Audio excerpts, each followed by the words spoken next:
It's okay.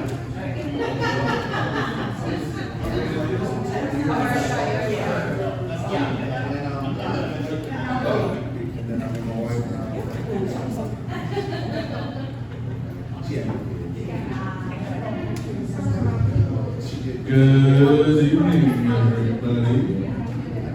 I'm sorry, is this running? Good evening, everyone, and thank you all for coming. We appreciate you all being here. My name is Jesse Ringnes, Vice President of the Frisco Democrats. I see so many friendly faces. Thank you all for coming. So we are going to go ahead and get started by reviewing the minutes. So the minutes are on the table, so if anyone would like to take a review from the last meeting, I'm going to go ahead and motion to approve the minutes. Can I get a second? Second. All right. And we're going to go ahead to our board introductions. Ms. Virginia. Well, there's the agenda. Yeah, that's it. Here's today's agenda. Thank you all so much for coming out. One of the big things we're going to do today is vote on our 2023 board and committee chair nominees. So, just gonna put oh, you may want me to see it again. Okay. Okay, here we go. Okay, here's our slate of nominees for our 2023 board. So all in favor say aye. Okay. Congratulations, board approved.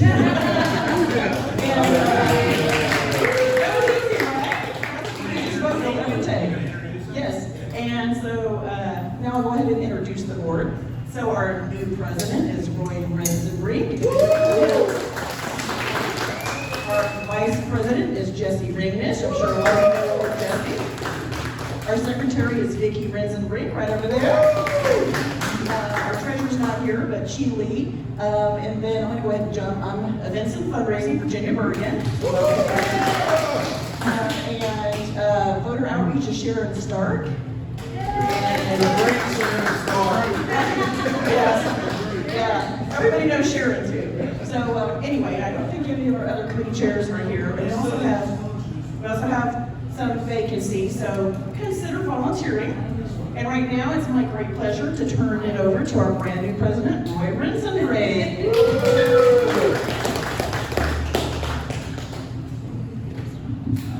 Well, first of all, thank you all for coming this evening.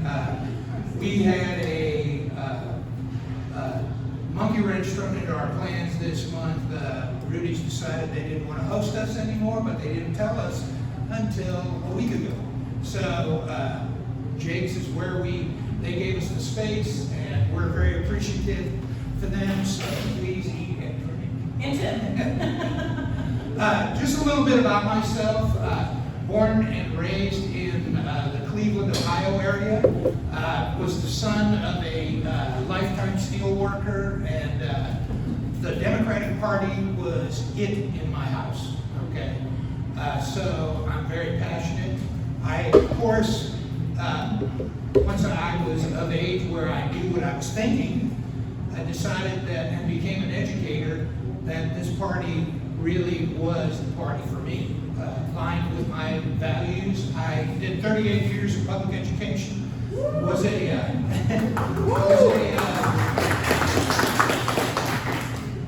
was a band director for 18 years. I was an assistant principal for 5 years, a head principal for another 5 years, and then my last 10 years I was director of fine arts for McKinney ISD. So education is a big deal for me, and of course the Democratic Party that aligns with my thinking and my values. So that's kind of why I'm here. I'm going to say that I'm not Hava, okay? Hava's a one-of-a-kind person. I'm going to do my best to fill the shoes of the president here. I can tell you that one of the areas that we really need to focus on is building membership of this club. So that's going to be something that I and the board are going to focus on, as well as figuring out why people in our party in Collin County and in the Frisco area did not vote in this last election. Okay, so that's going to be something everything I can tell you, we're going to focus on, okay? So that's me, that's who I am. I'm retired now. I still have my hand in the education pot. I'm an adjunct professor for UNT. I work with student teachers out in the field. So I got my master's degree there, so I'm an alum as well. So I'm happy to be here, and we're going to work hard as a board to further the Democratic Party in Frisco. So, all right. Okay, we have some people here who are running in this next election, and so we want to always give them an opportunity to come and speak to us. And I think we have 3 people here from the Collin County Collin County Community College Board of Trustees. Let me finish. So, who would like to come up and speak first? Okay. Thank you so much. Give me a second here. How's that? Yeah. Okay. I'm Megan Wallace. It's really nice to meet all of you. I'm really happy to be here today. I'm running for place 1 for the Collin College Board of Trustees. I'm a current student. That's how they got me. I love it there. Passionately love it there. And when I realized there was an opportunity to give back, I jumped at it. For me, what I would like to see is I would like to see everyone in the county know what a treasure we have in Collin College. And I want kids and parents to be excited to send their students here. Parents right here in Frisco need to know that their kids can get a world-class education at a reasonable price that will prepare them for the competitive marketplace they're entering right now. Yeah. And we need parents to know that, we need students to believe it, and that's going to take work. It's work that the board that we have right now has not been doing. They've had their chance, and it's time for us to go in a different direction. Yeah. So I really, really appreciate your support for me in place 1 at Collin College.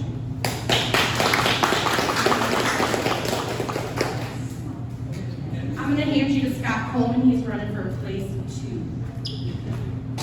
Thank you. Thanks, everybody. It's great to see you all here. It's good to see some faces I know and some faces that I'm meeting too. Roy, congratulations on your election. And I'm honored to be up here in Frisco to talk to y'all. I'm running for Collin College Board of Trustees in place 2. My experience in education is that I'm an educator as well. I've spent the last 14 years in public education. It's my absolute passion. I love public education with all my heart. I'm such a lucky guy that I do it all day, and I come home and I still want to do it all the time. Like I want to do it on Saturday, Sunday. I want to do public education constantly. And so that's the biggest reason I think I'm running for Collin College Board of Trustees. To echo some of what Megan said, Collin College is going in the right direction in a lot of ways. But in some ways it's going in a direction that we need to change, and sometimes the wrong direction. Some of that is a microcosm of what's going on in our state and our country with the attacks on education. We see the attacks on teachers, the attacks on education, not just here, not just nationally, not just in the state, but it's actually happening right here in Collin College when we see attacks on free speech and attacks on our teachers. And that tends to create a lot of problems for the college as far as its reputation and also money that we have to shell out when administrators break the law. When administrators illegally fire teachers, the administration gets sued and they lose the lawsuits, and then we end up paying. And if that sounds familiar, it probably is, because Ken Paxton's doing the same thing statewide. He's getting in trouble, and we're paying his bill. And so these are really important issues for Frisco.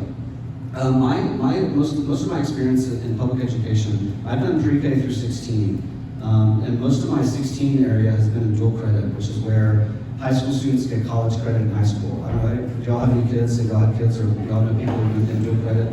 So it's a great program. It's amazing. I believe in dual credit 100%. One of the things I'd like to tell y'all about, if you're in Frisco ISD or if you're in the other ISDs up here, is that currently all taxpayers in Collin County are paying basically what amounts to a double taxation for these dual credit programs.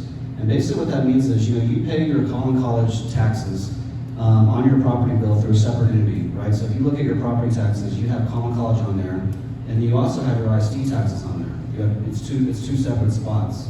But what's happening right now is Coleman College is charging each ISD for each dual credit class. I don't know how many dual credit classes Frisco ISD has, or the other ISDs around here have, but it's a lot, and it's a lot of money. It's definitely over $100,000, and depending on how big y'all are, it could be even more.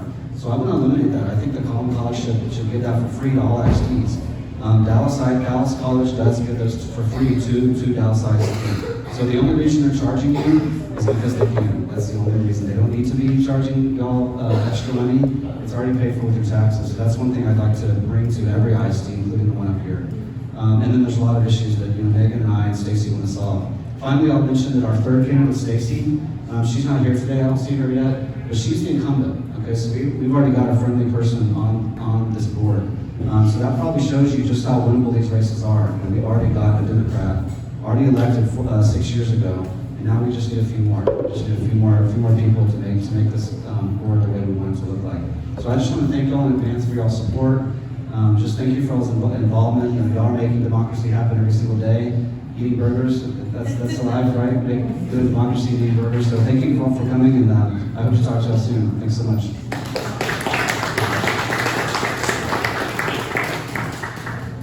So do we have any other candidates here? I'm not a big candidate. I'm running in November. Awesome. Come on up.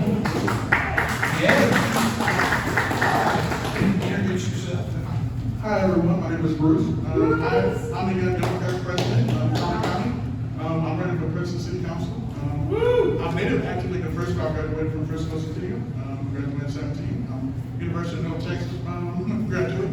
But yeah, I'm just passionate. I want to be a driving force to bring Princeton to the next level, next decade. I feel like our current board, current council isn't there. I feel like they're complacent and being a little brother to me. And I'm not. I'm too competitive for that. Just hold it closer, I think. Can you hear me?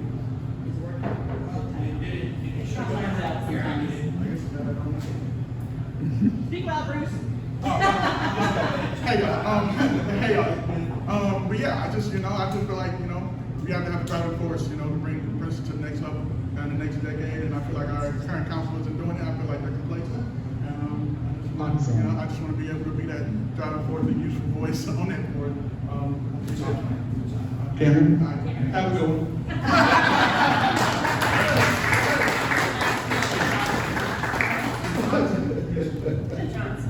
All right. So I want to go ahead and take a moment to introduce my friend Frederick Nick Nickens. You may know him as Nick.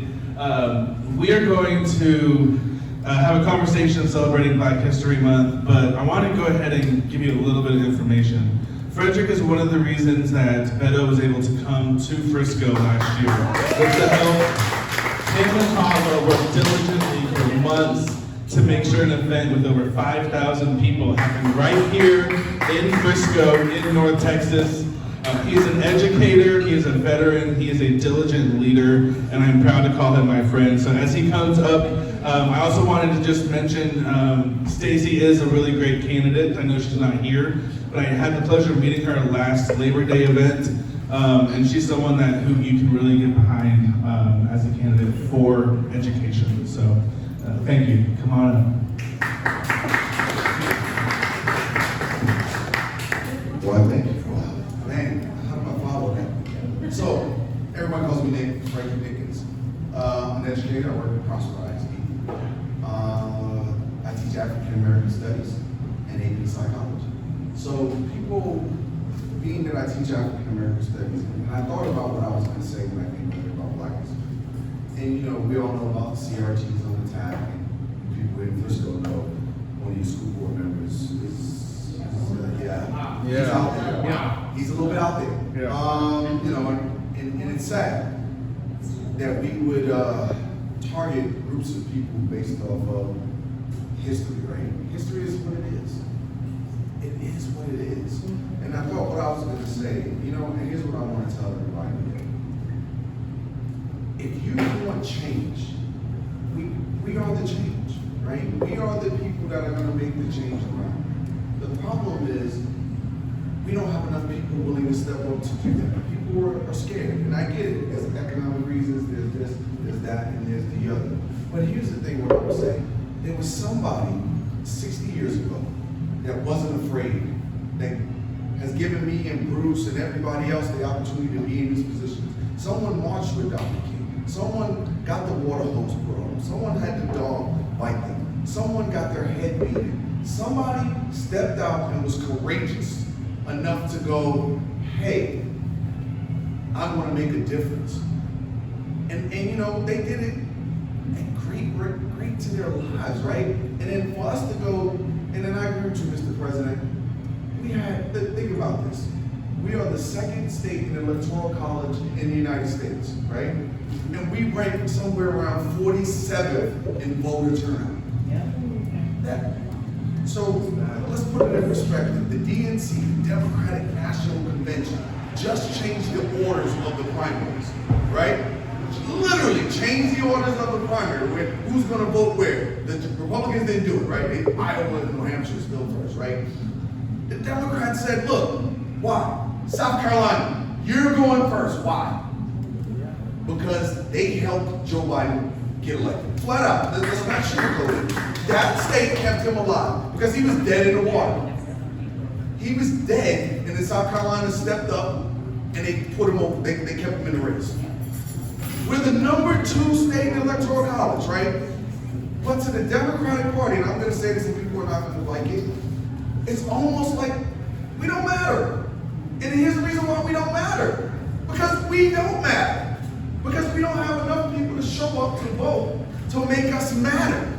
So when we talk about black history, and here's another fact that a lot of people don't know, there are more black people in the state of Texas than any other state in the United States. Yeah, most people don't know that. More black people live in the state. So here's the thing. If we want to change how we look to the other 49 states and 7 territories, we can't go with a national message. We have to create a message that's crafted for us.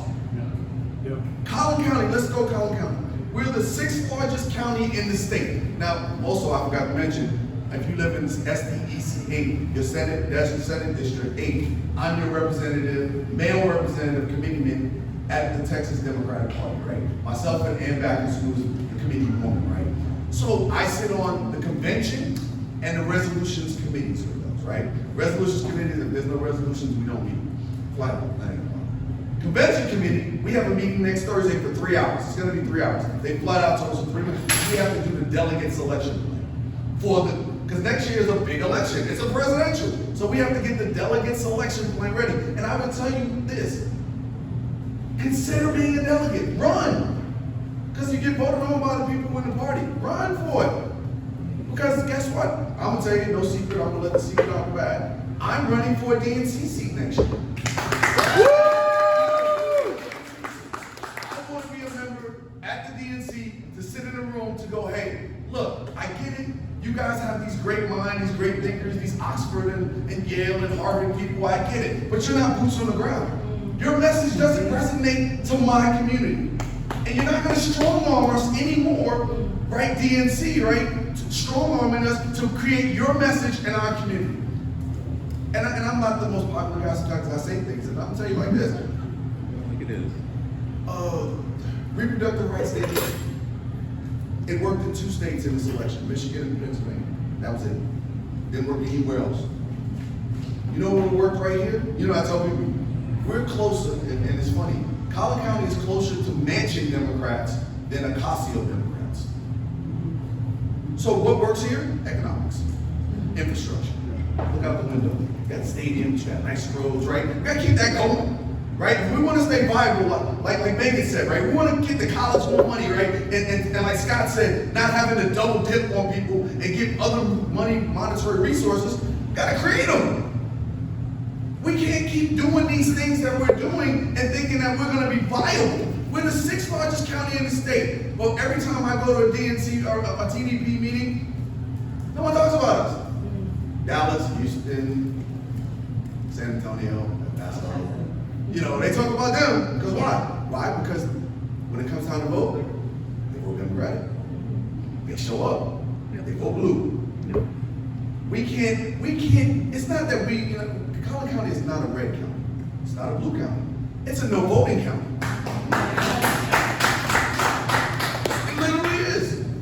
We had 9.4 million people in this state that did not vote, that were registered. Like they literally, and with my buddy Sharon. Sharon, I love you to death. You did a great job registering people, right? You did your job.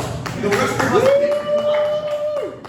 Because you did yours. You went out, you sat at the tables, you got registered, and then you said, here, who's the next person in line to take this person, grab them by the hand, and make sure they're educated and get to the polls. Sharon, you did your job. The rest of us failed you. That's where the system is broken. Because we got Sharon killing us up, Virginia killing us up. They came to my school and registered high school kids. Woo. But we can't get people from that point, step 1, to step 3. Right. Why? Because step 2 is broken and step 2 is the education part. Yes. We're not educating our voters. We're assuming that the national message is going to resonate. I teach high school. You taught high school. You taught. These kids don't watch the news. Their parents don't watch the news. Yeah. They don't know what's going on unless it's a 13-second TikTok. They don't know.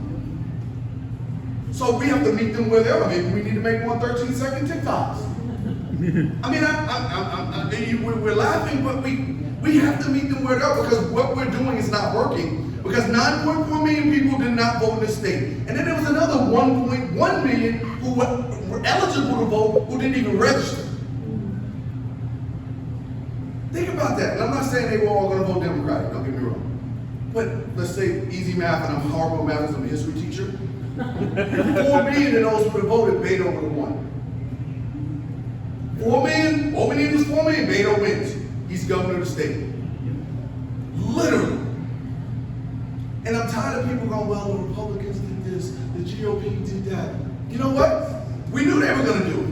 We knew they were going to redraw the districts. We knew that they were going to change the voting laws. But were we prepared to counter it? No, we were sitting there going, oh, sad. They're going to do it. There's nothing we can do about it. We stink, and they stink, and we can't do it. No. This is why I want to be on the DNC, because I'm going to say, look, and that's why I'm at the TPP, because I tell them, look, this is what we need to do. We need to be ready when we know what they're going to do, because you know why? They don't hide what they're going to do. That's why when I hear Democratic Party leaders go, man, our meetings got to be in secret, our strategies. Why? They're not scared of you. Well, why do you need your stuff to be in secret? They're not scared of you. Because they tell you what they're going to do. They told us, we're going to attack the school board. What did they do? Attack the school board. They literally said, and we said, okay. They said, we're going to redraw the districting lines. And what did they do? They redrew them. And we knew how they were going to draw. They tell us what they're going to do, and then we go, we're not prepared for what they're going to do. So here's the thing, how this ties into Black history, right? Think about it. Famous conversation happened in the Oval Office in 1964. You had Martin Luther King, LBJ, and Andrew Jackson. You had Jackson.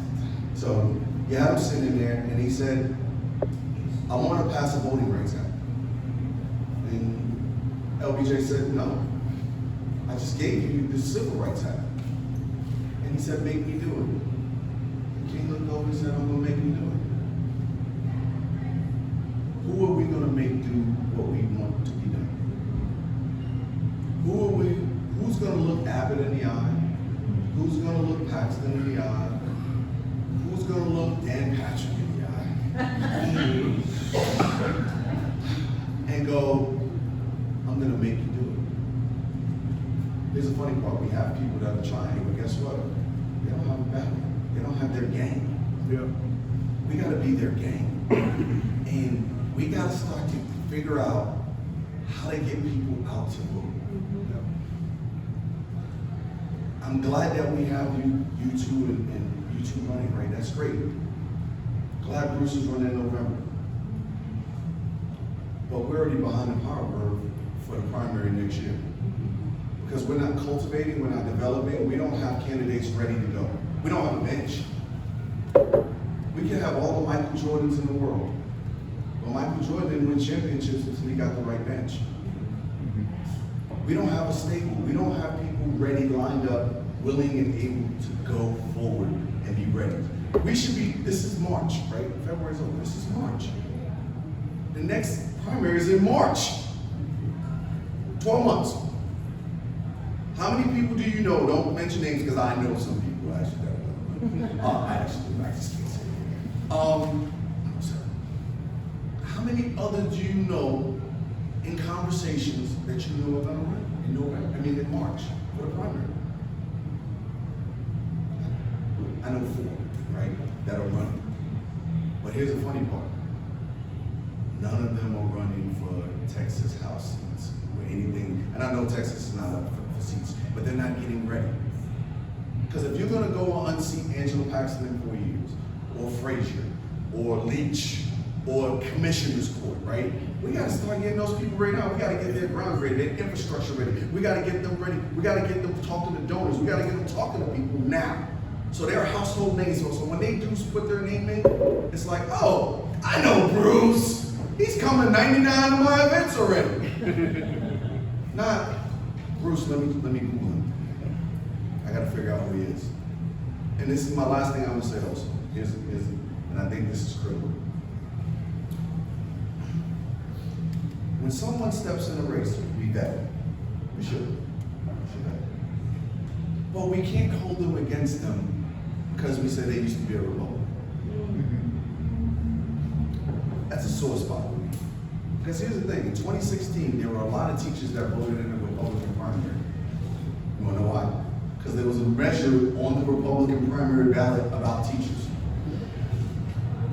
So, do we blame them for voting for something that they needed for their career progression or survivability of their job? We hold that against them because the Democrats didn't put it on their ballot? But then, if you look at that person's further track record, they voted Democrat the whole life.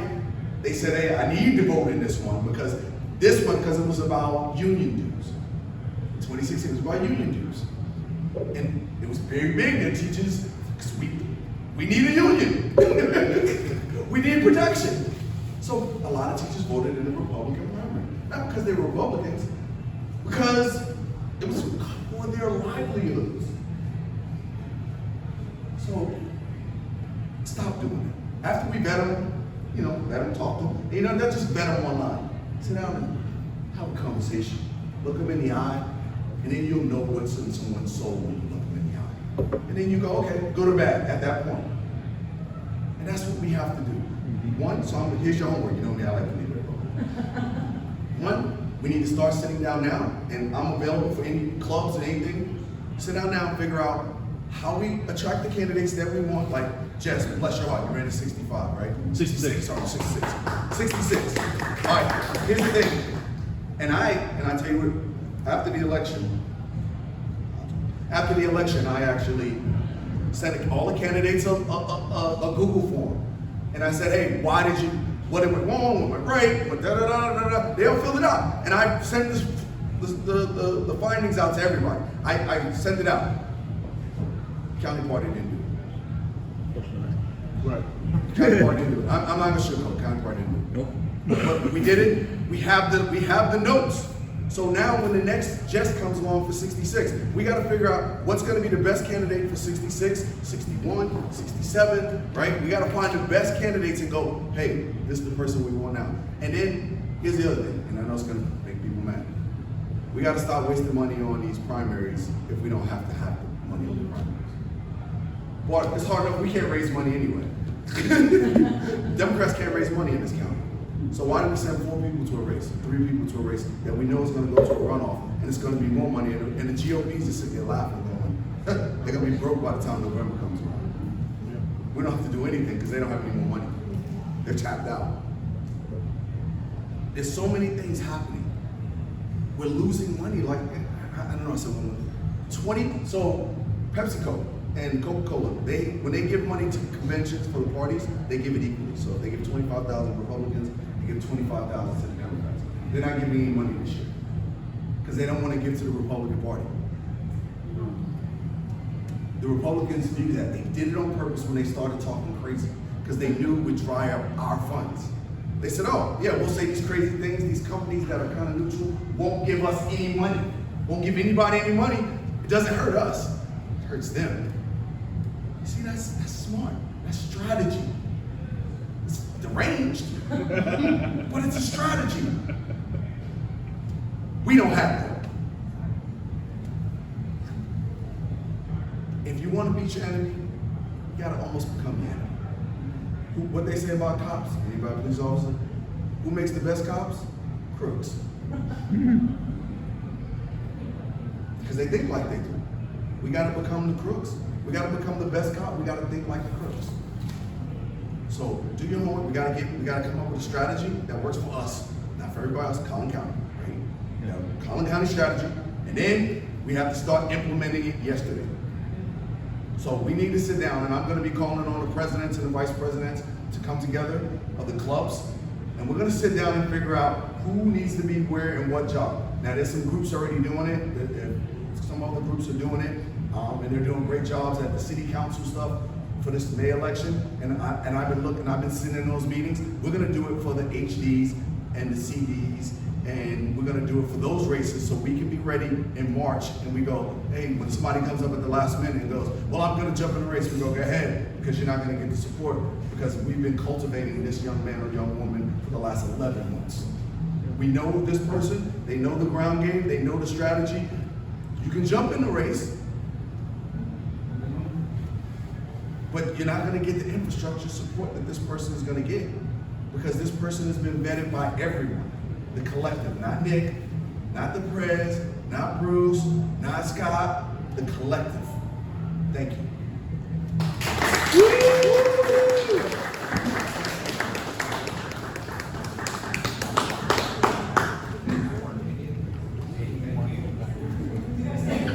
Oh, questions? Oh, any questions? What are the questions? Anybody? Yes, here. Do you already have a group, a team that is working on these things? And how can anyone join you? Exactly. So the group that's working right now, the working group that's working right now is working to get the city council and the college people. And Scott's a part of that group that's working. He knows what I'm talking about. I won't mention names that are working 24 to 24. That are working on that, the 24 seats. And that's a good group. But we need to take that. So what I'm looking at, and I've told them, that blueprint that they've created is a good one, and we take it to the next level for CDs and HDs. And we just put the right people, and Sharon, what it is, so far, to answer your second question, do I have the team together? No, because we're working on the city councils right now. So, right, the day after the municipal, we will really start to hammer home for March. So my plan is this. Have a plan in place before July so we can test it out in November. Because this November is not a huge election, but let's test out everything and that we want to hammer out, and then if it doesn't work, we go, oh, that didn't work, okay? Or this worked, or we need to tweak this. So November 24, when we know we're going to have the turnout, because it's a presidential election, we're going to have the turnout in November 24. But I don't like those elections because it's a presidential. And depending on who the Republicans put up, it may not be a great turnout. Because remember, the last election wasn't that people loved Biden, it was a referendum on Trump. It wasn't, and if people go, Biden was, oh, they hated Trump. That's why they showed up. So if Trump's not the GOP nominee, which I hope he's added to be honest. Because if he's the GOP nominee, here's the reason why. If he's the GOP nominee, he has to vacate the governorship. He has to vacate the governorship, which means Dan Patrick steps up, which we can lambast Dan Patrick. Because he has so many, he's a true believer. Everything Dan Patrick says, he believes. Trust me. Abbott doesn't believe anything he says. He's a politician. He says something on Monday, Wednesday, he'll change his mind. The other guy, no. Yeah, he's certified to believes everything he says. So I would want, Sharon, I would want you on the team, because here's the reason why. You know how to get people out to voter registration, right? And when you're at that table, we need to give you literature, not only literature, but the talking points to ensure that they know when to vote and how to vote and why they're voting, like those little things that they're not doing. Because we're signing them up, we're saying, we love you, thank you, and then they walk away. We have to educate them, and if you're on the front line, as you are literally the front line defense of the Democratic Party. You are. You're a precinct chair, you're voter outreach, right? And that's another thing. We gotta get more precinct chairs. There's 94 precinct chairs in Collin County. Collin County, out of 260. 94 out of 260. You know what the push is for all the Republicans? Precinct chairs. You know what the push is in every state? Precinct chairs. I've talked to this. Precinct chairs. So I want to get you and the presidents together because you have the base to kind of push the message out, right? And all you have to do is, and I tell everybody, you have to get one person to the polls. So we go, get 5. Whatever, that's not even Get one person that doesn't normally vote to the polls. One person. How many of us is about 20 of us in here? If we got 20 people that didn't vote, that's 40 people now that are voting. It's big. In municipal elections, some municipal elections are won by 20 and 30 votes. Yep. So think about that. One person, don't let the 5, get 5. No one gets 5. But if I get 5, it's 5 people that already vote. I get Sharon, I get Bruce, right? but that's what we have to do. We have to get one person. Get one person that doesn't, one casual voter, one 17-year-old that's turning 18, one 18-year-old, one 19-year-old, right? Take your grandkids to vote. Take your kids to vote. Take your neighbor that's shut in to go vote, the one that's scared of COVID still. Take that person to go vote. And if they're over the age of 65, make sure they get their absentee ballot, right? Make sure they're getting that on time, right? Because that was a big campaign, to get those people their ballot. We got to ensure those things. But it's not them that's going to do it because they don't know any better because they don't come to your meetings. And I hope you're videoing these meetings and sending them out to your people. That's another thing we got to do. We got to start videoing these meetings. It's not secret. And start pushing it out to the masses. Like, hey, because I was in Richardson last night. They did this at staycation. I was down there last night. And they had about 40 people. But you know what's funny? You know who showed up to their meeting? Their state rep. Ana Marie Ramos, sitting right there next to me. She showed up. I know we don't have a Democratic person. I know we don't. But we have city council people that come and beg you for votes. Where are they at? We have school board members. Where are they at? They gotta show up. They gotta come sit here. They gotta take the photos. They gotta speak. She spoke last night. She got spoken about too. But she was there. Why? Because she has that relationship with the Richardson area Democrats. She relies on them. She has a steering committee that she hosts. She hosted that morning, a steering committee. Right? Where are those people? You know, and don't tell me that they're in session because she was in session. She said, I drove home Thursday night, I came home, and I'm leaving tomorrow. Like literally, this she said, I came home, and I knew this meeting was gonna happen. I showed up at the meeting, and I'm leaving tomorrow to go back to Austin. So we gotta do those things. We gotta hold them accountable. Where are they at? Where are these people that come beg us when it's come time to vote? Because I guarantee in April, you're gonna see all the school board members here. Yep. You're gonna see all the city council. Yep. Mr. Brady, can I come talk? Yeah. Can I talk to me? Can I come talk? Sometimes you know what? Saying no sends a lot of messages saying yes. Yeah. Where were you at in March, February, January, December? Where were you then? Where were you when we were strategizing? When we were trying to figure out direction? And you had a platform for direction. Where were you? You weren't here. So sometimes say no. Because that's what we gotta do. We can't be nice anymore as Democrats. Sometimes you gotta punch somebody in the face now. We don't come on. Yes, sir. Okay, I have a comment more than a question to address. You mentioned about the mansion or Cosmo.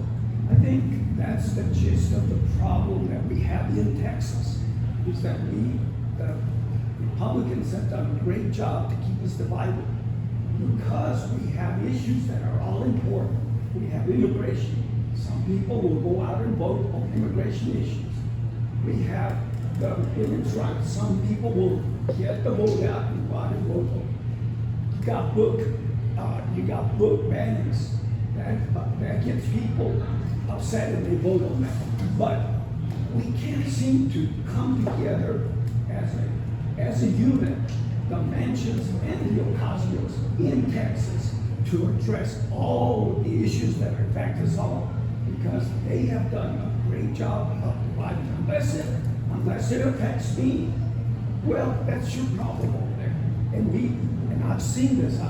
I've been in Texas since 1960, from back in the days when, up in Amarillo, Texas, I still remember going into to the baseball stadium, minor league baseball stadium, the Amarillo Gold Sox.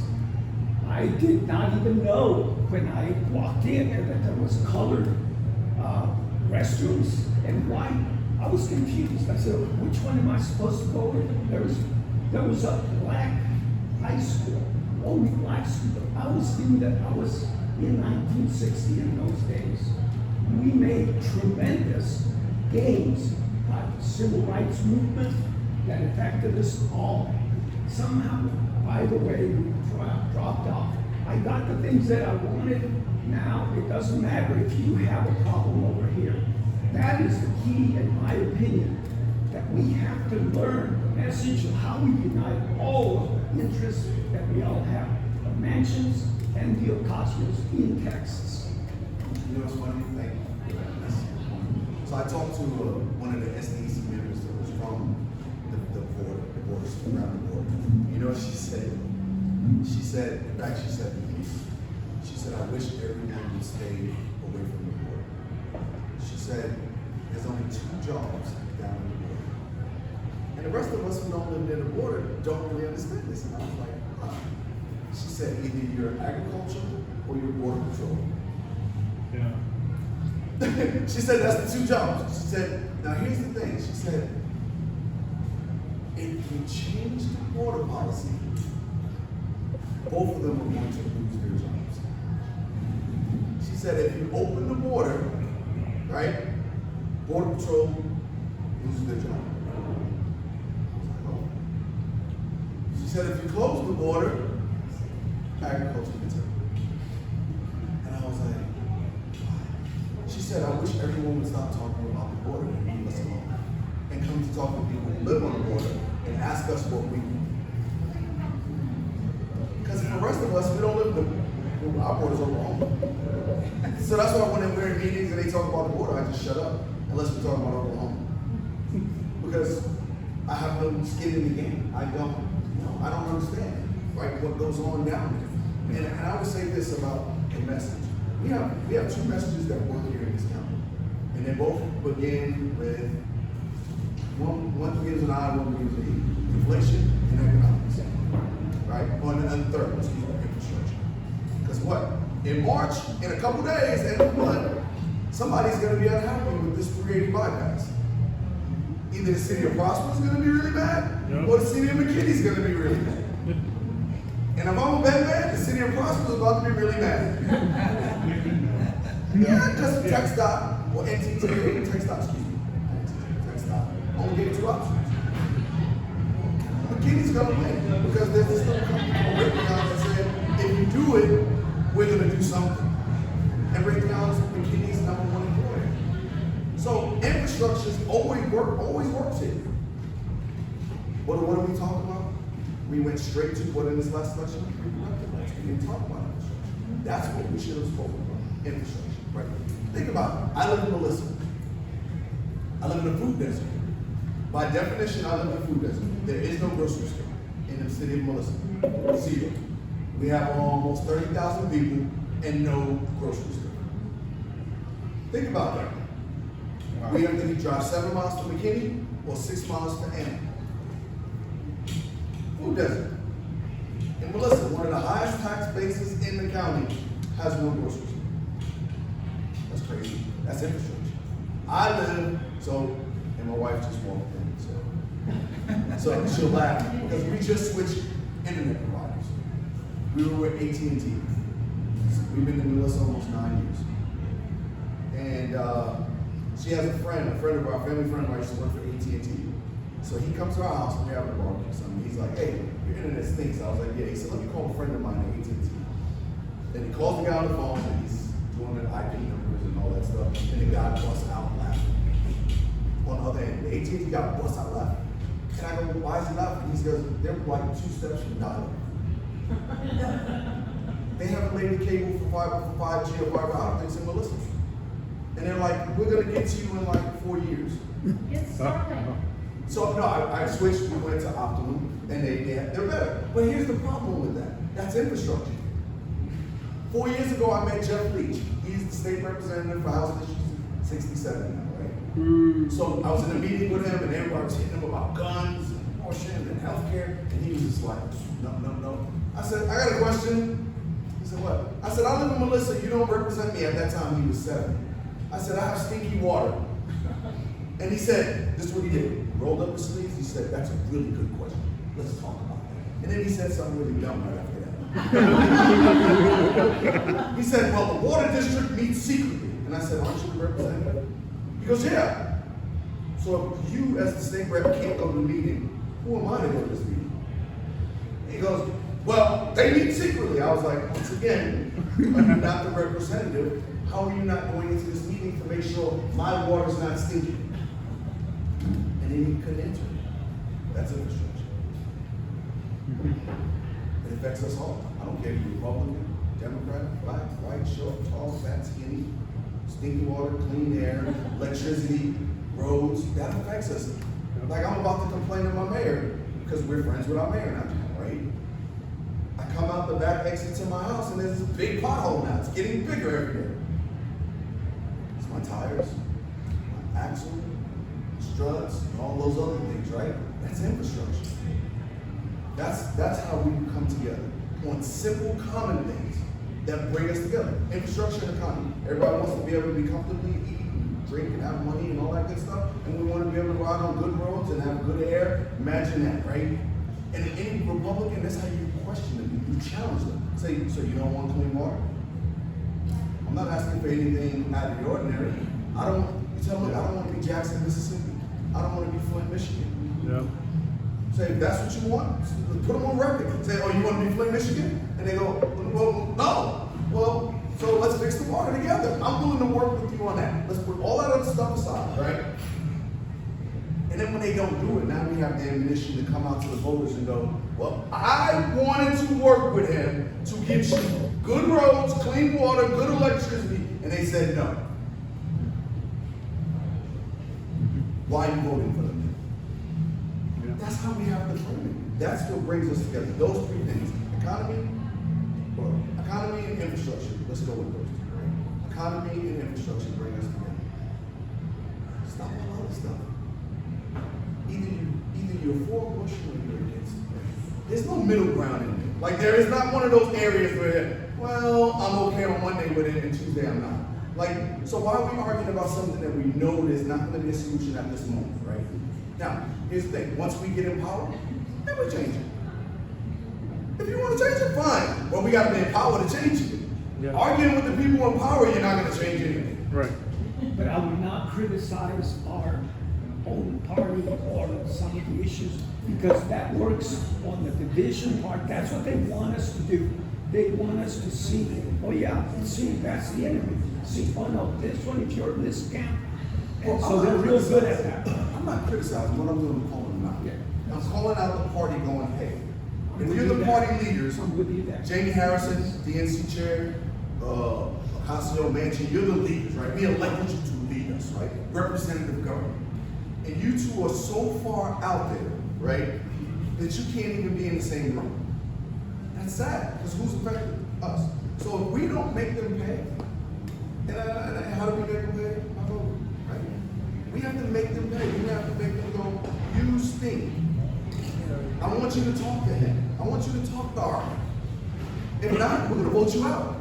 And we're going to find 2 other people who will talk to each other. And that's why I call them out. Because I put them on notice. Because here's the thing. I'm willing to sacrifice myself and say, look, I'm going to put myself out there to say what everyone else is thinking. We're tired of you. I'm still fanning no hangers. I'm sick and tired of being sick and tired, right? I'm sick and tired of you 2 not talking and doing the business of me. You're not doing it. You're doing the business of you and you. You're doing the business of a third and a third. You're not doing the business of the big people in the middle, the majority. And that's the agendas we have to stop. We have to, it's imperative.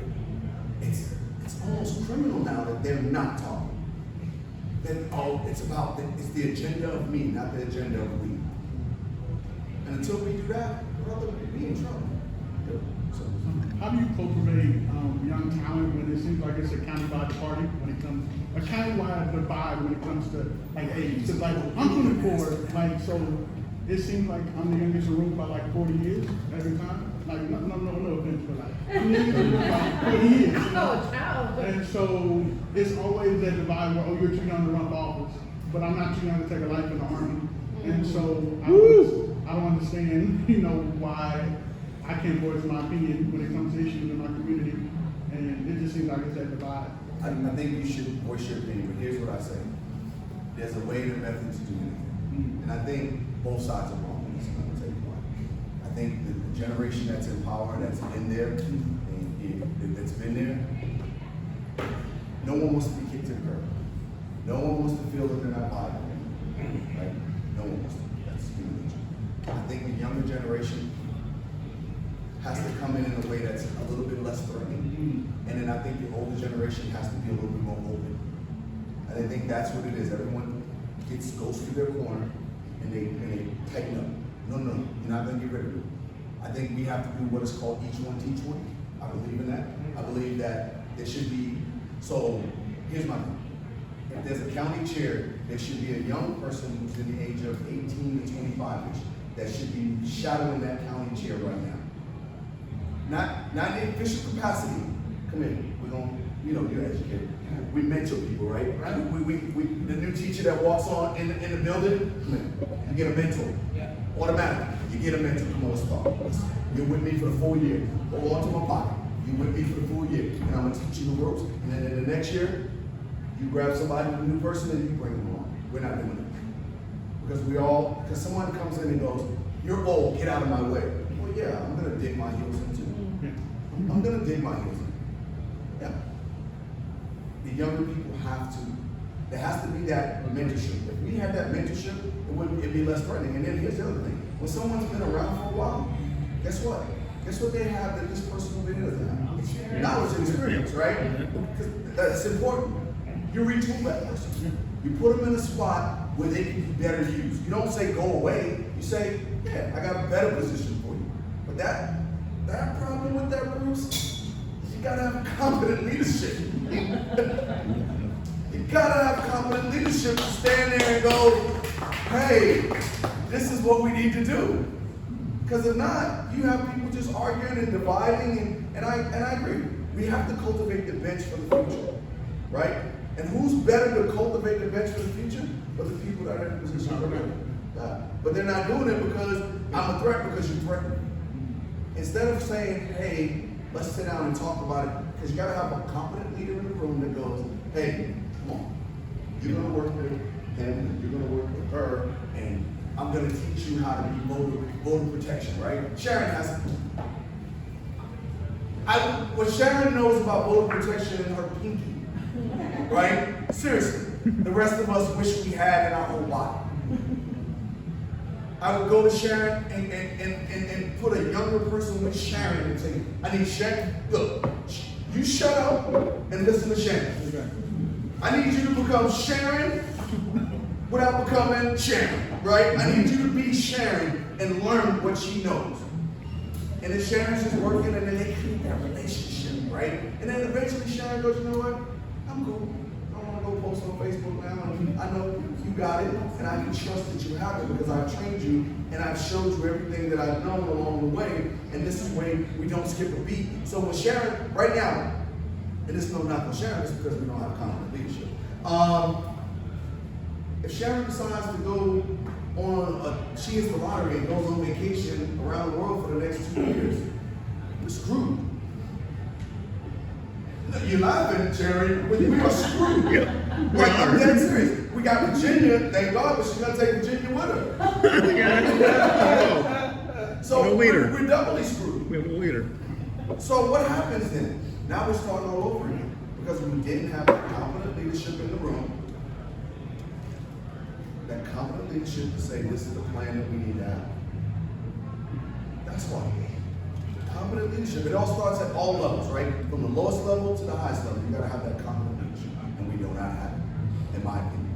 Some of you may believe it, we don't. But I sit in the rooms with people and I'm like, huh? What?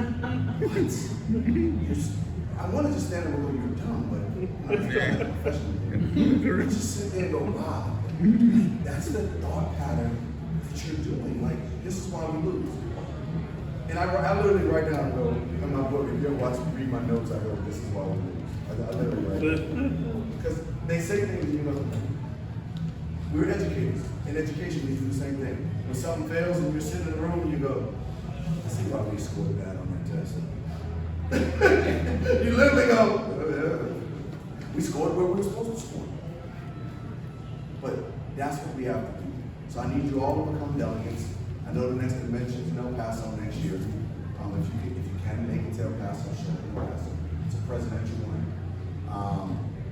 Try to be a DNC delegate to the convention. If not, try to be an at-large. If not, try to be an alternate, right? I'm going to be running for a DNC seat. I'm not hiding the fact that I am. I'm getting all my ducks in a row. I'm figuring out how to do it and everything. And I think we can make some change. And I think Collin County, being one of the wealthiest counties in the nation, we should be setting the agenda, not following the agenda. Anybody else?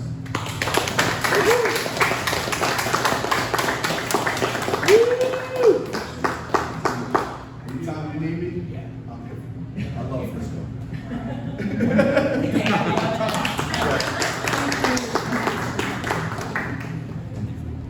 Okay. I'm glad this thing keeps turning on and off. I want to have it ready.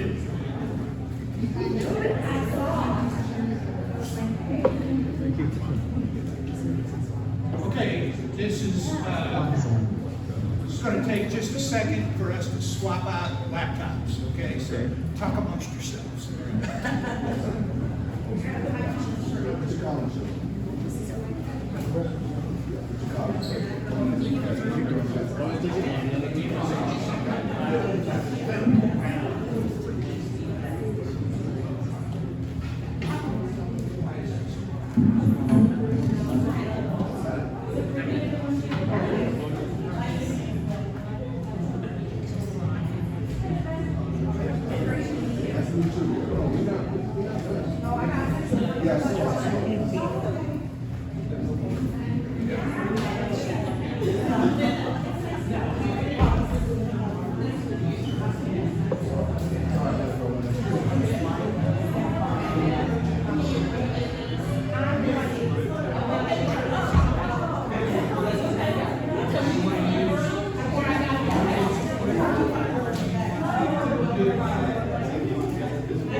Okay, I think we're ready to go.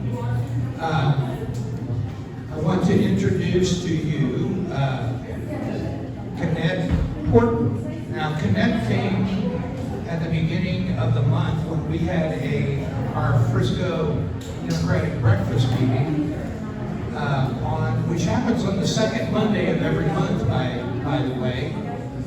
So you're welcome, all of you are welcome to come and join us for breakfast. Just chat and enjoy being around other like-minded people.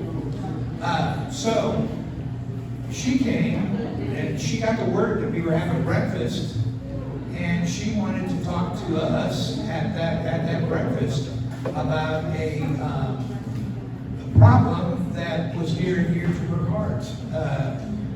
She owns, I believe, 2 assisted living businesses, private businesses, and funding for assisted living in the state of Texas is pretty dismal, as she educated us about. So she asked if she could come and talk at our meeting. So we are going to accommodate her and allow her to educate us more about the issues with our senior citizens and the care that they need. because that's going to be all of us.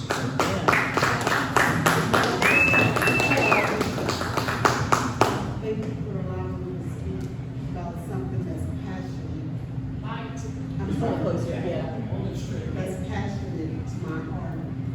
As he stated, my name is Kenneth Gordon, and I have 2 assisted living. Sabrina is here also with me, and she's a assisted living owner as well.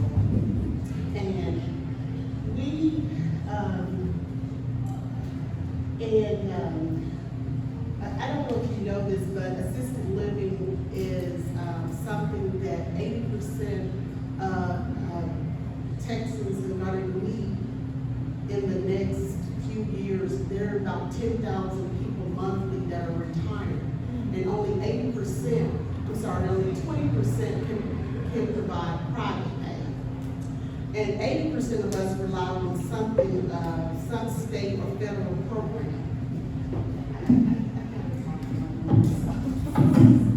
Can y'all hear me? If I just talk like this, okay? Yeah. Okay, there's, I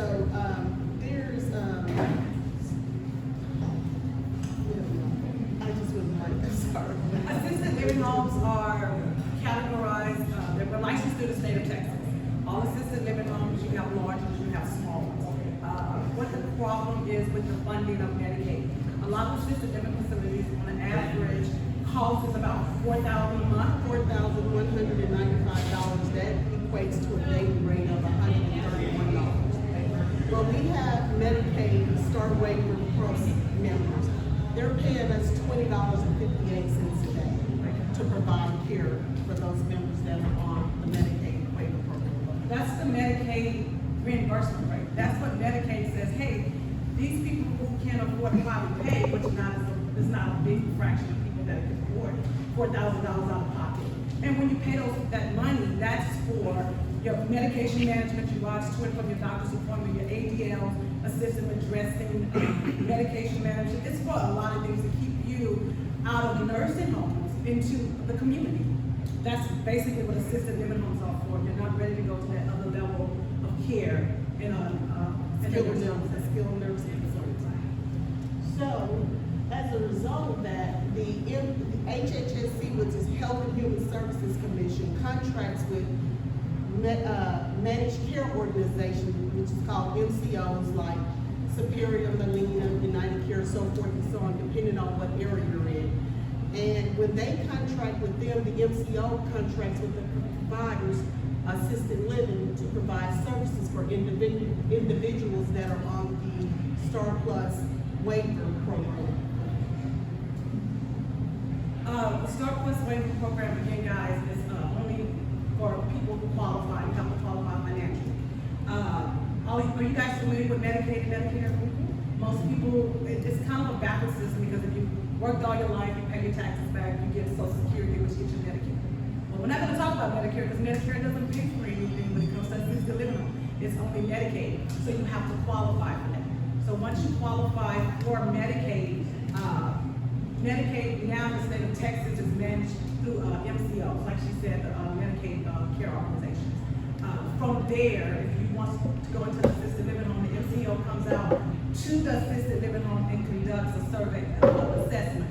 They want to know your needs, what you do. You need an assisted living home? Do you want to stay in your own home and still get the care within the community?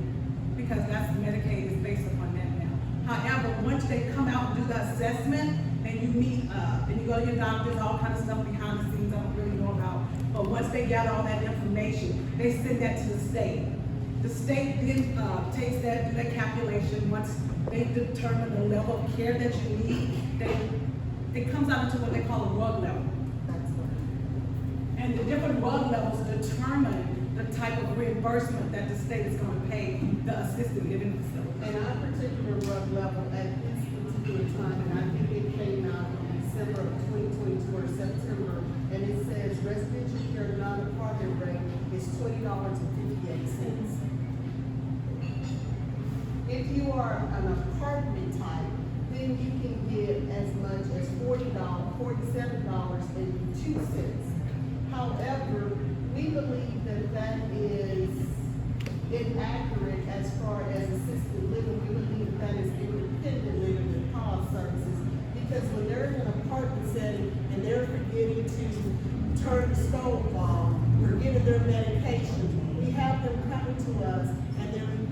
percent mom or dad or their loved one can no longer live in an apartment setting because their dementia's kicking in and they're forgetting certain things and they need medication management. So then they come to us where there's a more intimate setting where there's 24-hour care, they're not in the apartment if they fall down or anything like that. Someone is there to supervise them. However, they pay us less, but the level of care, in our opinion, has risen.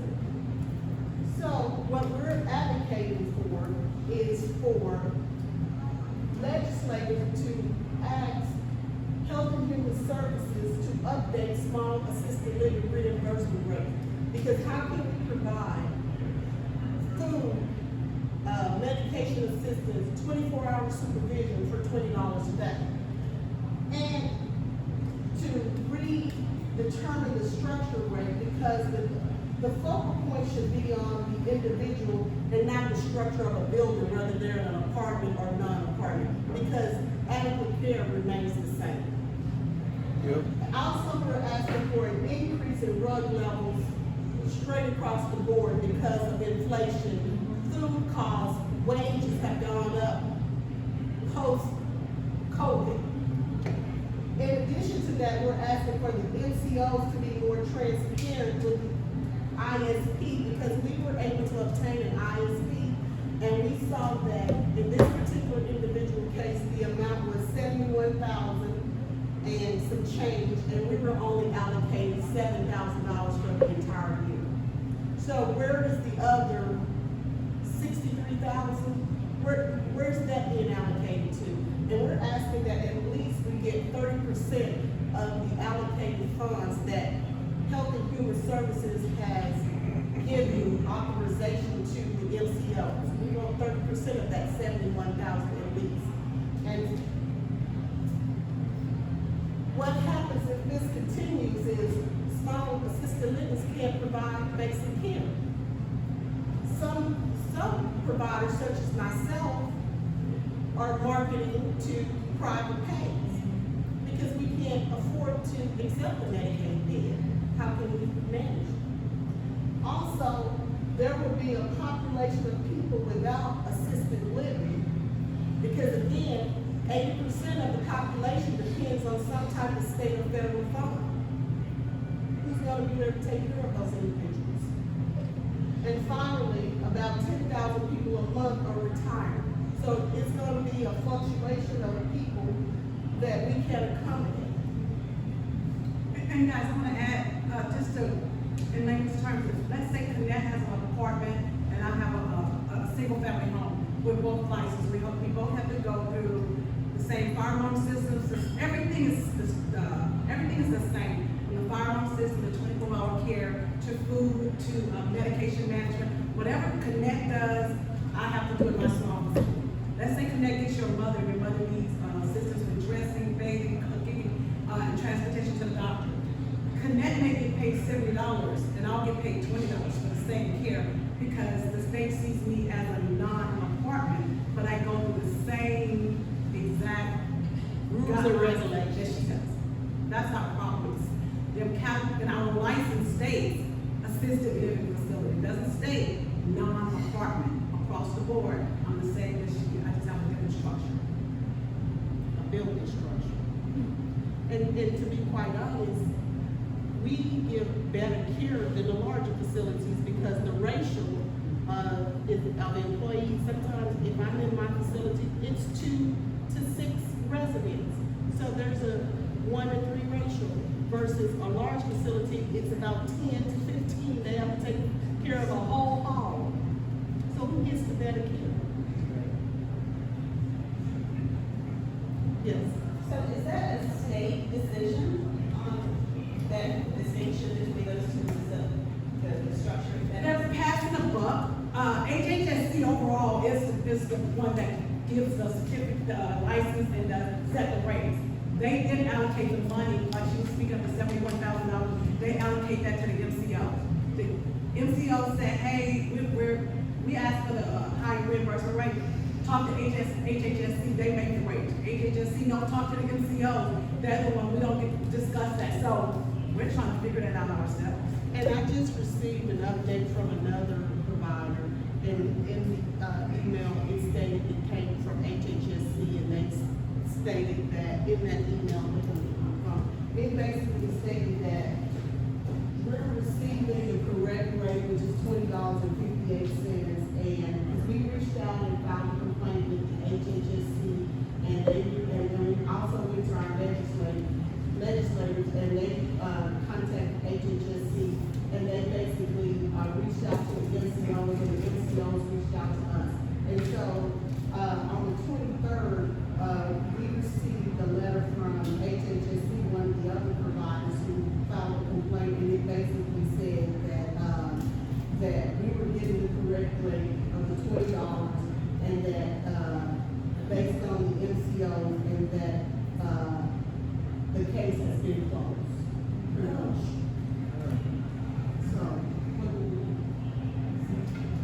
as a result, that's why we're reaching out to the public to get their help, because I don't think that the public is aware of what we're giving and what we're providing for our elderly and disabled individuals. And so, we would like, how you can help is reach out to your local providers and retweet this video, and also inform your family and friends of the Medicaid situation, because if you may can afford private pay, but I'm sure there's a family member or friend that's gonna be in this situation. And then the private pay sector, a portion of them run out of money before their life expires. So they then too would need to have a state or federal fund. It's a very, very important issue, and I don't believe it's a Democratic or Republican issue. I believe it's a humanity issue. Yeah. Thank y'all. Thank you.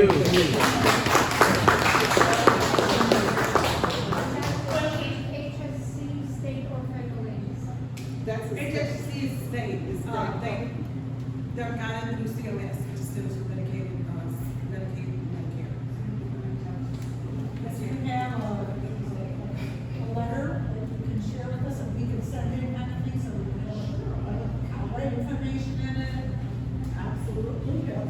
I have a letter that we have written to the, and let me just show y'all this. This is an example of a service, a daily service record, and this comes directly from HHSC. You can see their little scale, and on there, they're requesting from ISP that we bathe, dress, feed, room, hair care, toiletry, transportation, cleaning, escort, shopping, transportation, 24 hours, supervision, how on $20.50. You guys, I've been doing this over, my personal story, I've been doing this over 16 years. My average client been with me 12 plus years because of the quality of care. And some of them now won't be able to afford that. So it's a hard decision for me. There are a lot of them have families, where they're Christmas, where they're Thanksgiving, where they're everything. A lot of these people that come in. Another question. So my understanding, which is limited, is that Texas doesn't do well with the whole concept of Medicaid. The reimbursement rates. Right, okay, so is this a Texas issue or a federal issue? It's a Texas issue because Medicaid is a state-funded program, and Medicare is a federal-funded program. However, the state of Texas can get funding from the federal government, but I'm told that Greg Abbott refuses federal funding. Okay, that's what Remember when that was part of one of the big bills that Joe Biden passed, was more funding for Medicaid expansion, okay? Texas Block. And Greg Abbott made it a big issue that Texas would not accept any of that money. And that would go directly to help. So yes, it is a state problem. So we need to In put pressure. addition to that, I was also informed that there's a $50 billion surplus from the state of Texas. So it's not like the state of Texas does not have the money. It's who they allocate the money to. So they're in session right now, so they're really trying to figure out how they're gonna spend this $33 billion excess fund that they have. So it would not be inappropriate for us to contact our reps and say, hey, we understand there's a problem with funding our senior health care. Why are we not accepting funds? And now that we have this money, why don't we take some of that and put it towards health care for seniors? And the waiver for healthcare for seniors are Assisted living, especially assisted living. Because there's different types of waivers out there. We're particularly talking about today the STAR Plus waiver. Because there are other programs that are receiving $150 a day. But yet, for some reason, assisted living is receiving $20 to $40 a day, depending on what building you're in. And which doesn't make sense. That's wrong. Exactly. And assisted living don't just cater to elderly people. Majority of mine are mentally ill. Yeah, they're Right. disabled. They're disabled. It's elderly and the disabled. What's your Twitter? Sell to the What's my seniors. Twitter? Well, you said there we can retweet something. I'm gonna compile a video. Okay, It's Frames for TX. Okay. Yes. Maybe we can share. Okay. If you have a letter, an example of a letter, maybe you could put it in a digital format and get it to us. And then we can spread it out to the group and ask people to send it into their reps. Okay. Okay, awesome. Would you do that? Absolutely. Okay. Absolutely. I live in Frisco Lakes, and we have a gentleman there, returning, who is silver haired and legislator. He is an elected position, and he goes to Austin and works on issues for seniors. So Mrs. Ryder he goes to Austin, I don't know the county times order, but if you have something I can give him, his card, or a letter you're talking about, or send it to me, I can introduce him to your project. Yeah. You Okay.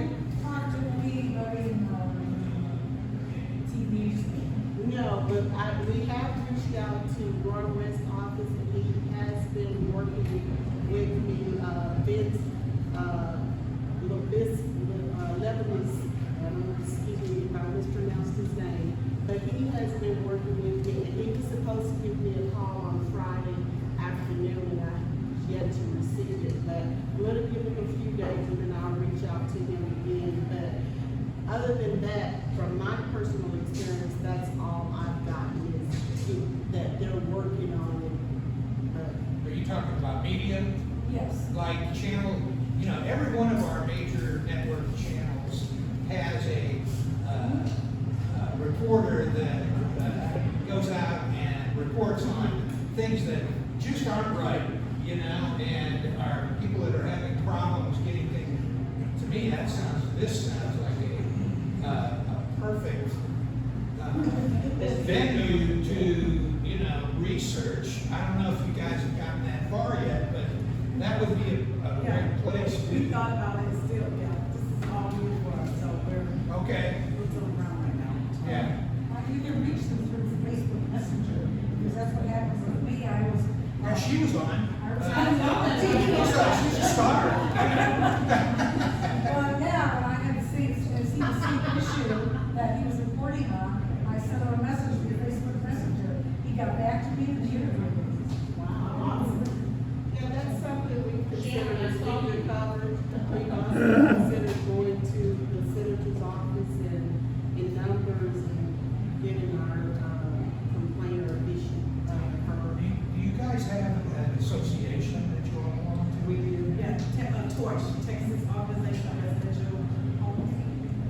Is it, is this something that you guys are locking arms with? Yes.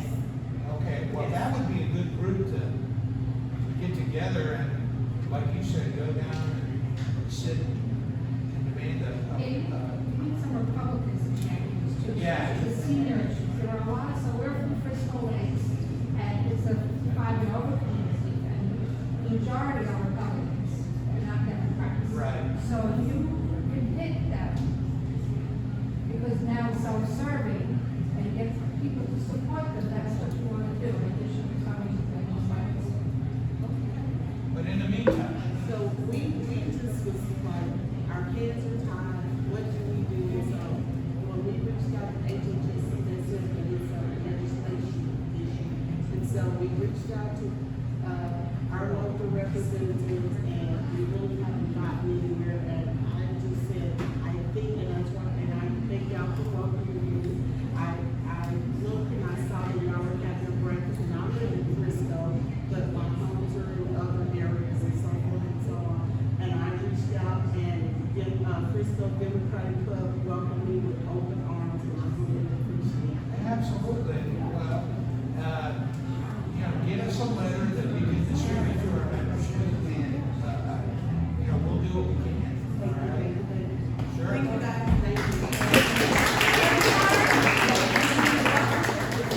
All right. I get it for you, yeah. Thank you so much.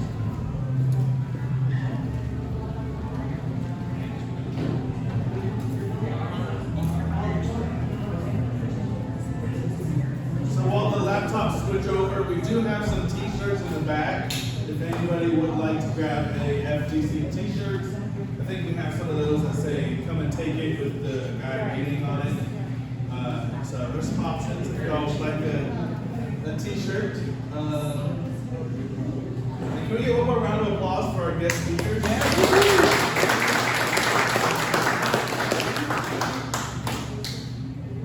We're gonna wrap it up here. Are there any community notes? Does anyone have any community? Here, we'll get there. All right. Okay. I'm not the treasurer, but I'm gonna give you the treasurer report. Because I've been working with her. So you can see in the past 30 days, we had more expenses than we did. We had more expenses than we did income in the past month.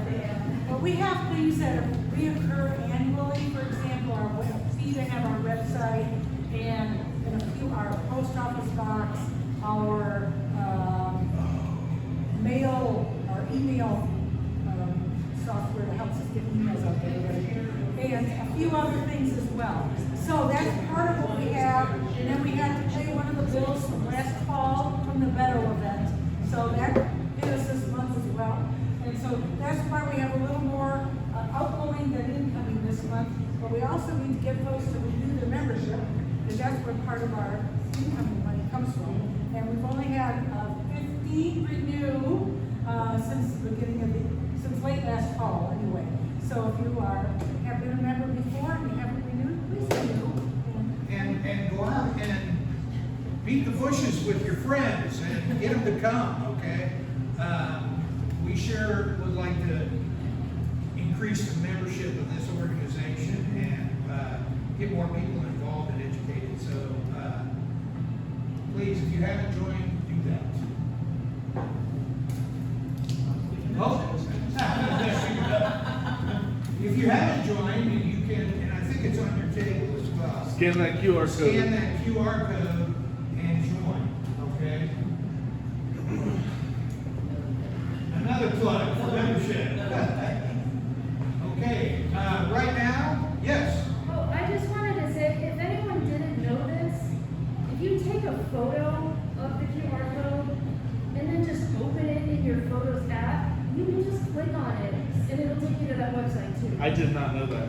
Yeah. Thank you. It's a very easy way to do it, yeah. I always thought someone had to have a second phone. Well, Take a picture. well, you used to. You used to. But Oh, so all it's the good. modern phones have all kind of updated so that you can Cool. just save the photo and tap on photo. Does anybody need us to pull up the code, the QR code on here, or you can do it on your thing? Yeah. Okay. Our communications committee is pretty slim.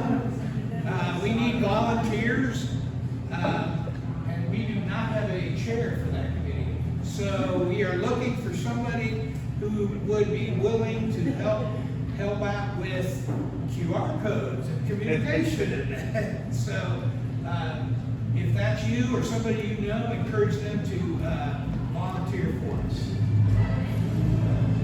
All right, you heard us mention this before. The second Monday of every month, we have a little meeting, breakfast meeting, where we don't really conduct business. We just get together and talk and enjoy breaking bread together. And it is at the 5th Street Patio Cafe. If you haven't been, it's on 5th Street, south of Main. It's so good. It is really good breakfast. Everything there is really good. Yeah, lunch too. Lunch is great too. But we meet for breakfast. The next one is this Monday, the 13th of March, and we start at about 8:15, and it says 9:15, but who knows? It usually goes a little longer. Please try and come and just enjoy each other's company. We have an event coming that's in a couple of months, but we're going to go ahead and plug it anyways. We have adopted, right now, it's research, which is right here, the light right here in the corner here. On the other side of the soccer stadium there, that's Research Road. We've adopted that, and that's when we're going to pick it all, clean it up, and pick up litter, and do our good citizenship, okay? You're welcome to join us. Of course, we'll communicate about this more the closer it gets, okay? As Jesse mentioned earlier, we have swag over here, t-shirts for sale. So if you would like a t-shirt, that also goes to help support the club, a little small portion of that. So please, I've got one on this back there. There are several different varieties. Please take a look if you'd like to support the organization in a different way. Get a t-shirt. All right, these are our committees. These are our committees, and we desperately need volunteers on every committee. Okay. As you can see, we said we only have 18 paid members.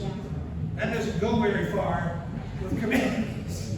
So please consider volunteering and helping us on a committee. Okay. All you have to do is let one of us know. Get on the Facebook page or shoot us an email, and we'll get you hooked up, okay? All right, now, we, every meeting, general meeting that we have, we do a raffle drawing. Are we doing 2 or just the 1? Are we doing 1 or 2? We're just doing one. Okay, we have a, Door prize. we have a door prize. Did everybody get a little stub when they signed in? Everybody get one? All right. And we got the other halves. Okay. Who's going to draw? I don't know if any of you know Coletta Daly Cameron. She's a great Democrat, and she owns her own business.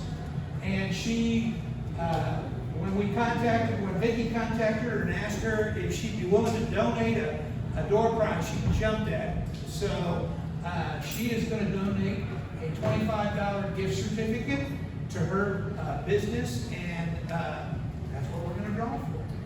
She has a Shopify business, and she has lots of the same things. So this is for Shopify. She couldn't do it for her Etsy site, but feel free to visit the Pampered Girl on her Etsy site. Lots of dim blue items and lots of just regular items. Her coasters are hilarious. She does coasters, t-shirts, gold cozies, all kinds of neat things in all kinds of Democratic and African American themes. So, the gift certificate goes to, there, it goes to 830-563. 563. It's whoever came in right behind you. Is it one of them? 563. You guys check your stub?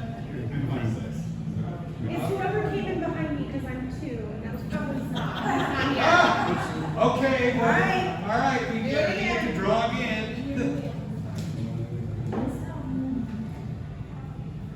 All right. This one is 566. 566. What's happening? Oh, they missed out. I know. Nick could have got his wife something really good.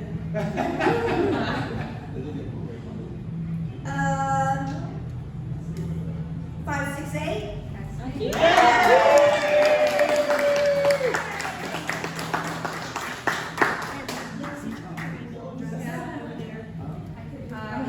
Okay, you should be down.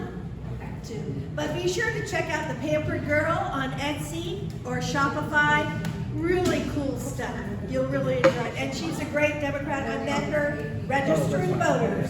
Over in Plano. Support black-owned businesses. Does anybody have anything for the good of the order they'd like to announce? Sheena? Sheena? Yeah, Sheena. Come on up here. I just wanted to share that tomorrow I will be driving down with someone else to Austin, to the Capitol, so lobby days. Wow. So as you know, the legislation is in session right now for the next, I don't know, we're halfway through, so 70 more days. Yeah. Right? So March is when all of the bills will be stopped as far as receiving bills. Then that's when the real information happens, when things start moving and we start seeing more things being passed and debated and what gets out of committee and actually gets on the calendar to have a vote. That's important. So we know that there's probably going to be about 7,000 bills that are introduced.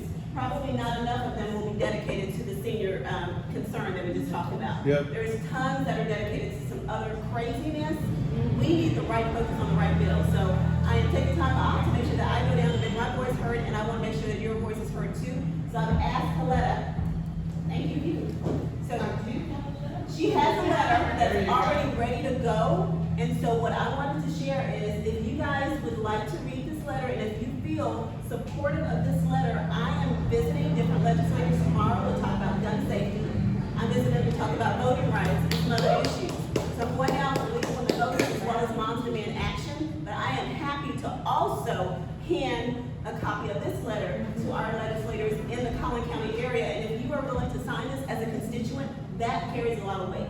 It's almost like writing a letter to the editor, but it's already written. So if you guys wouldn't mind just reading this letter, if you feel supportive of it, I think Coletta is saying that we can sign underneath her name, and I'd be happy to give a copy of this to all of our legislators in Collin County. All right, where's the company? Where you gonna put it? How about, there's a letter with it? Maybe right here. So if you guys would please consider that, let me know, and I'll make sure I grab it and make sure that we get that to our legislators at least in Collin County.